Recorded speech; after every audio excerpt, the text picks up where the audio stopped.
بسم اللہ الرحمن الرحیم. I am sir Shaheen. Dear students, کیسے ہیں آپ؟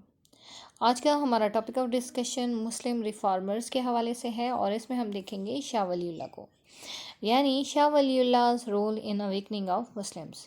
شاہ ولی اللہ کی وہ تمام سروسز دیکھیں گے، شاہ ولی اللہ کا بیک گراؤنڈ دیکھیں گے، اور ہم دیکھیں گے کہ شاہ ولی اللہ نے مسلمانوں میں شعور بیدار کرنے کے لیے کون سی سروسز جو ہیں وہ سر انجام دی ہیں. سب سے پہلے ہم دیکھیں گے بیک گراؤنڈ کو. ہم دیکھتے ہیں کہ اورنگزیب عالمگیر کی وفات جو 1707 میں ہوتی ہے، مسلمانان ہند کے لیے یہ بہت بڑا سانحہ تھا. اس کے جلد ہی بعد برصغیر میں مسلمانوں کی اخلاقی و مذہبی قدروں کا زوال شروع ہو گیا. جب تک مسلمانوں کا یہاں پر سیاسی غلبہ تھا تو انہیں جداگانہ طور پر منظم کرنے کی ضرورت محسوس نہ کی گئی، لیکن مسلم معاشرے میں ہندوؤں سے میل جول کے اثرات اب شدت سے محسوس کیے جانے لگے. 16ویں صدی عیسوی میں بھی ہندو اثرات اپنا رنگ دکھانا شروع ہو گئے، لیکن چونکہ مسلمانوں کا سیاسی غلبہ اس وقت عروج پر تھا، اس لیے حضرت مجدد الافسانی اور ان کے ساتھی اسلام کو بچانے میں کامیاب ہو گئے. 18ویں صدی عیسوی میں مسلمانوں کا سیاسی غلبہ کم اور ہندوانہ اثرات بہت زیادہ نمایاں ہو رہے تھے، اور اس کے نتیجہ میں مسلمانوں کی اخلاقی اور اقتصادی قدریں گر رہی تھیں. اس نقصان کا مداوع کرنے کے لیے کئی جامع تحریکیں نمودار ہوئیں تاکہ مسلمانوں کو سنبھالا دیا جا سکے. شاہ ولی اللہ کی دوربین نگاہوں نے ان سب حالات کا بخوبی جائزہ لیا اور ان کے سدباب کے لیے کمر بستہ ہو گئے. اب ہم دیکھتے ہیں انٹروڈکشن آف شاہ ولی اللہ. شاہ ولی اللہ 1703 میں دہلی کے قریب موضوع پھلت میں فاروقی نسل کے ایک بزرگ شاہ عبد الرحیم کے ہاں پیدا ہوئے.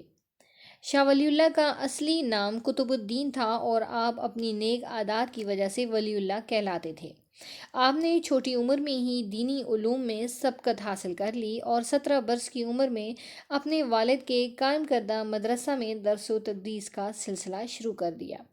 اپنے ہم مذہبوں کی زندگیاں سنوارنے میں آپ کی سب سے بڑی کوشش رواداری کی تعلیمات تھیں.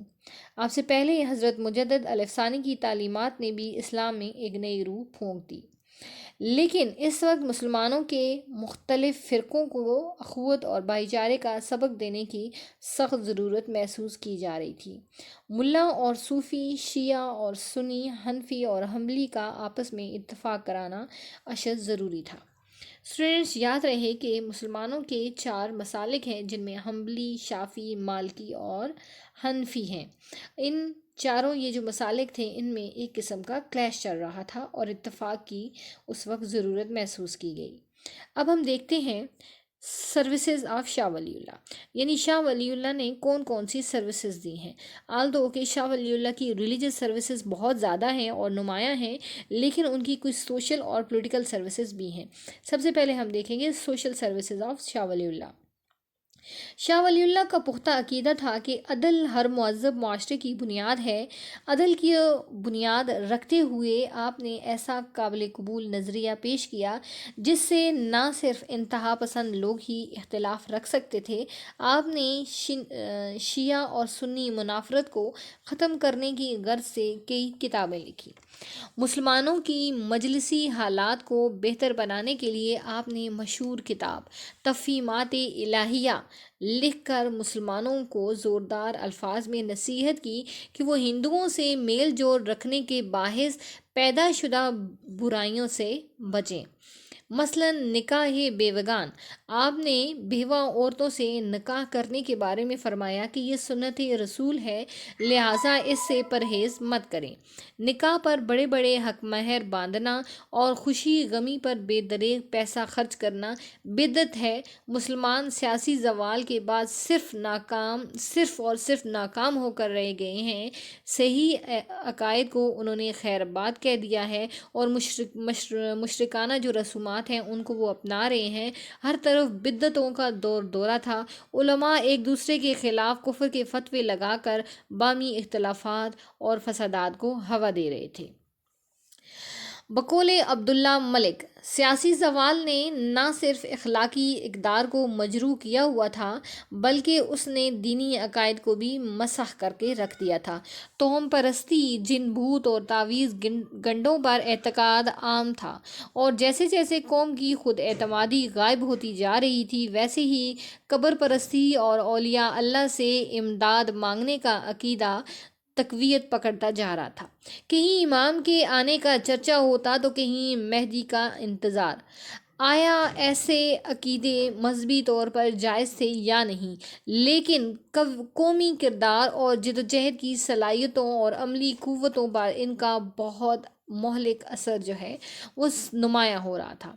خانوادہ شاہ ولی اللہ اسی اخلاقی گراؤٹ اور دینی زوال کے خلاف مصروف جہاد تھے۔ شاہ ولی اللہ نے ایک ماہر طبیب کی طرح مسلمانوں کے معاشرے کی کمزوریوں کی نشاندہی کی اور اس نتیجے پر پہنچے کہ جب تک مسلمان اسلام کے اصولوں پر سختی سے کاربند نہ ہوں گے ان کی اصلاح ممکن نہ ہو سکے گی۔ آپ نے معاشرے کے تمام طبقوں، حکمرانوں، امراء، علماء، مشائخ اور عوام سے خطاب کیا اور انہیں بتایا کہ ان کی سب بیماریوں کا علاج اسلام پر سختی سے عمل پیرا ہونے میں چھپا ہوا ہے۔ خدائی احکام کی تحمیل کریں، بدعتوں سے بچیں، اسلام کو اپنی روزمرہ زندگی کا حصہ بنائیں۔ آپ نے احادیث، فقہ، تفسیر، تاریخ اور علم الکلام پر عربی اور فارسی میں تقریباً 50 اعلیٰ پائے کی کتب تحریر کی۔ آپ کی شورائے آفاق تصنیف حجت البالغہ ہے۔ اب ہم دیکھیں گے آپ کی ریلیجس سروسز کو۔ آپ کی دلی خواہش تھی کہ قرآن مجید کو آسان اور عام فہم زبان میں ترجمہ کر کے عوام الناس تک پہنچایا جائے۔ چنانچہ آپ نے قرآن مجید کا آسان فارسی زبان میں ترجمہ کیا۔ جب یہ ترجمہ 1738 میں عوام الناس کے سامنے آیا تو جاہل مولویوں نے تلواریں کھینچ لیں اور کہا کہ قرآن مجید کو فارسی میں تبدیل کرنا ناپاک، اس عمل کو ہم ناپاک کہیں گے۔ تو یہ ایک انتہائی توہین آمیز رویہ تھا۔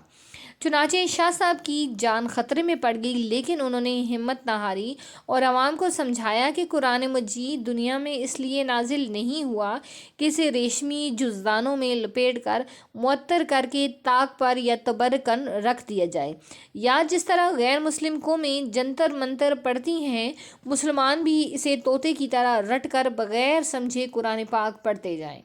قرآن مجید دراصل اسی مقصد کے لیے دنیا میں آیا ہے کہ لوگ اسے بار بار یعنی لاکھوں بار پڑھیں اور ان حقائق سے اپنی روزمرہ زندگی کا لائحہ عمل تیار کریں، اور اس مقصد کے حصول کے لیے رائج الوقت زبانوں میں اس کا ترجمہ نہایت اہم ہے۔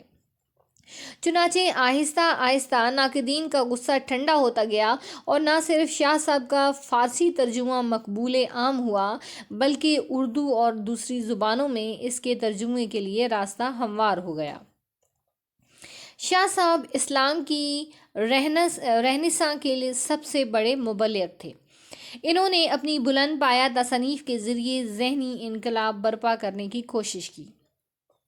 آپ کی تعلیمات نے مسلمانوں کو دینی حمیت اور سیاسی بیداری کو اجاگر کرنے میں نمایاں کردار ادا کیا، اور اس طرح احیاء دین کے لیے پوری دنیا اسلام میں ان کے پیغام پر عمل درآمد کرنے والی ایک جماعت پیدا ہو گئی۔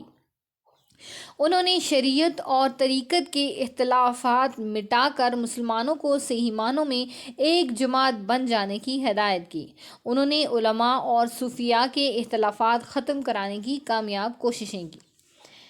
شاہ صاحب کی تعلیمات کا نچوڑ یہ تھا کہ ہر مسلمان قرآن و سنت پر سختی سے عمل کرے، بدعتوں سے بچے اور ہندوانہ رسم و رواج سے دور بھاگے۔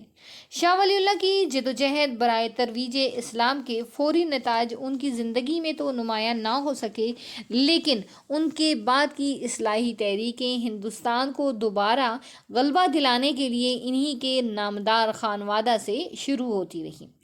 شاہ ولی اللہ کے مشن کو ان کے 4 نامدار فرزندوں نے جاری رکھا، اور ان میں سے 2 نے قرآن کا اردو میں لفظ بہ لفظ اور با محاورہ ترجمہ کر کے نام کمایا۔ ان کے بڑے بیٹے شاہ رفیع الدین نے کلکتہ مدرسہ کی منافع بخش ملازمت کو چھوڑ کر اور اپنی زندگی کے بقیہ 50 سال ہندوستانی مسلمانوں کی روحانی تربیت کے لیے وقف کر دیے۔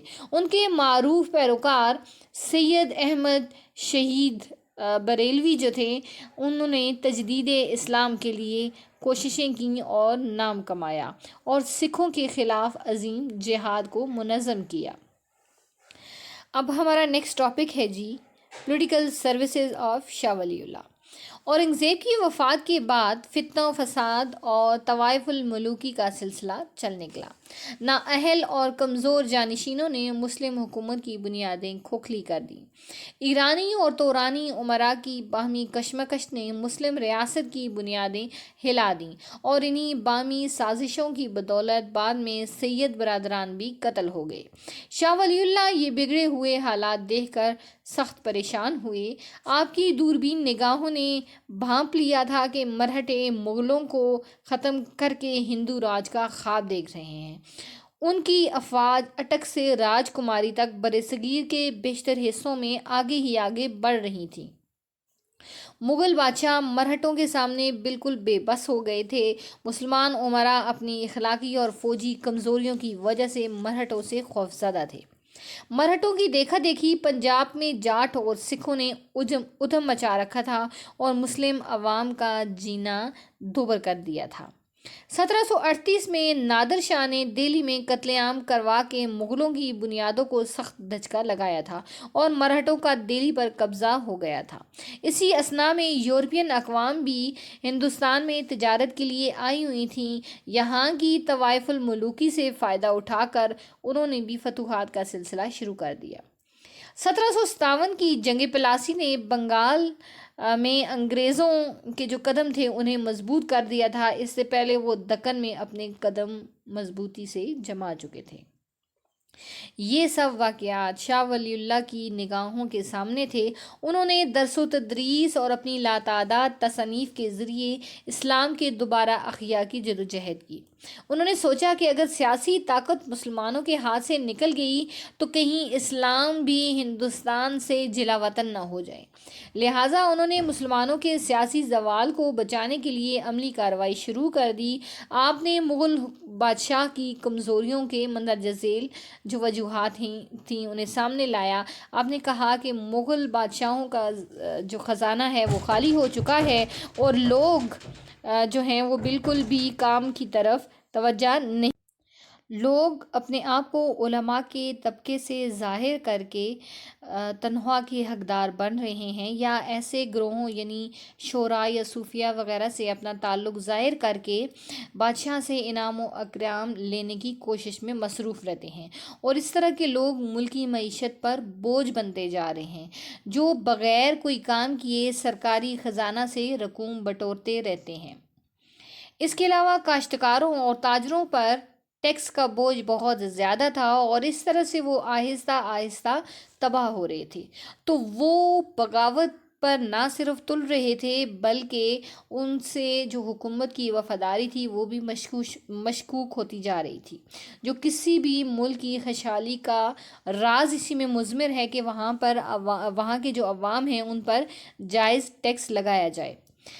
اب اگر ہم اس ٹاپک کو کنکلوڈ کرتے ہیں تو ہمیں پتہ چلتا ہے کہ شاہ ولی اللہ نے نہ صرف برصغیر کے اندر مسلمانوں کے مختلف گروہوں میں صلح کروانے کی انتھک کوشش کی بلکہ آپ نے مغل بادشاہوں کا جو نظام تھا اس کی جو غلطیاں تھیں، جو کمیاں تھیں انہیں بھی سامنے لانے کی کوشش کی اور مختلف جو لوگ تھے، جو حکمران طبقے تھے، جو وزراء تھے انہیں خطوط لکھ کر اسلامی خطوط پر لانے کی کوشش کی، اور آپ نے احمد شاہ ابدالی جو تھے انہیں بھی خط لکھ کر مسلمانوں کی طرف جو کہ افغانستان کے امیر تھے انہوں نے بتایا کہ مسلمان اس وقت مرہٹوں کے طوفانی فتنے سے دوچار ہو رہے ہیں۔ چنانچہ 1761 کی جو پانی پت کی تیسری لڑائی تھی، احمد شاہ ابدالی نے اپنے لشکر سے مرہٹوں کی فوج کو شکست دی اور جس کے بعد جو ہے وہ دوبارہ سے بر صغیر کے اندر جو بادشاہوں کا، مغل بادشاہوں کا جو رول تھا وہ دوبارہ سے بحال ہوا. تو یہ آپ کی ایک اور ایکسٹرا آرڈنری کنٹریبیوشن ہے. تو شاہ ولی اللہ نے نہ صرف مسلمانوں کے معاشرے میں جو معاشرتی برائیاں تھیں ان کو ہائی لائٹ کیا، اور اپنے درس و تدریس کے ذریعے مسلمانوں کی جو زبوں حالی تھی اسے آگاہی اور فہم کے ذریعے جو ہے عروج میں بدلنے کی کوشش کی. So student, this was all about Shah Waliullah services. Thank you very much for listening.